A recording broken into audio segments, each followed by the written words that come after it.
Mona Lisa director arrest కేసులో big twist, వెలుగులోకి సంచలన విషయాలు. కుంభమేళలో పూసలు అమ్ముకొని దేశం దృష్టిని ఆకర్షించిన నీలి కళ్ళు సుందరి మొనాలిసా బాలీవుడ్ ఆశలు గల్లంతయ్యాయి.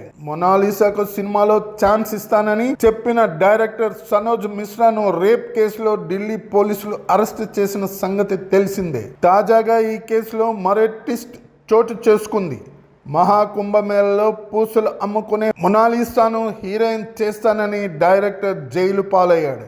రేప్ కేసులో డైరెక్టర్ సనోజ్ మిశ్రాను ఢిల్లీ పోలీసులు అరెస్ట్ చేశారు. మొనాలిసాతో పాటు సనోజ్ మిశ్రా కూడా చాలా పాపులర్ అయ్యారు. ఈ కేసులో మిశ్రా ముందస్తు బెయిల్ కోసం కోర్టుని ఆశ్రయించగా కోర్టు బెయిల్ పిటిషన్ తిరస్కరించింది. దీంతో ఢిల్లీ పోలీసులు ఆయన్ని అరెస్ట్ చేశారు. మనోజ్ మిశ్రా 28 ఏళ్ల వయసున్న ఓ అమ్మాయికి సినిమా ఆఫర్ ఇస్తానని లోబర్చుకున్నాడని ఆరోపణలు వచ్చాయి. సినిమా ఆఫర్ చూపించి ముంబైలో ఆమెతో సహజీవనం చేసినట్టు తెలుస్తుంది. తనపై పలుమార్లు అత్యాచారం చేశాడని ఆమె ఆరోపించింది. తనని వివాహం చేసుకుంటానని మోసం చేశాడని పోలీసులకు ఇచ్చిన ఫిర్యాదులో పేర్కొన్నారు. 3 సార్లు గర్భస్రావం చేయించుకోవాలని బలవంతం చేశాడని, ఇప్పుడు మోసం చేస్తున్నాడని చెప్పి ఆ మహిళ పోలీసులకు ఫిర్యాదు చేసింది. 28 ఏళ్ల మహిళ ఫిర్యాదు ఆధారంగా సెంట్రల్ ఢిల్లీలోని నబీ కరీం పోలీస్ స్టేషన్లో మిశ్రాపై ఎఫ్ఐఆర్ నమోదు కేసు చేశామని పోలీసులు వెల్లడించారు.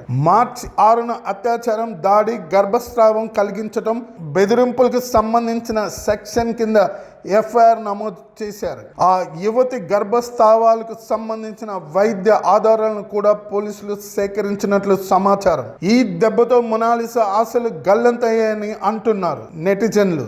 సినిమా పేరుతో ఆశలు రేకెత్తించి ఇప్పుడు మధ్యలోనే ఆమె వదిలేసిన పరిస్థితి నెలకొందని అంటున్నారు. ఇదిలా ఉంటే ఈ కేసులో ట్విస్ట్ నెలకొంది.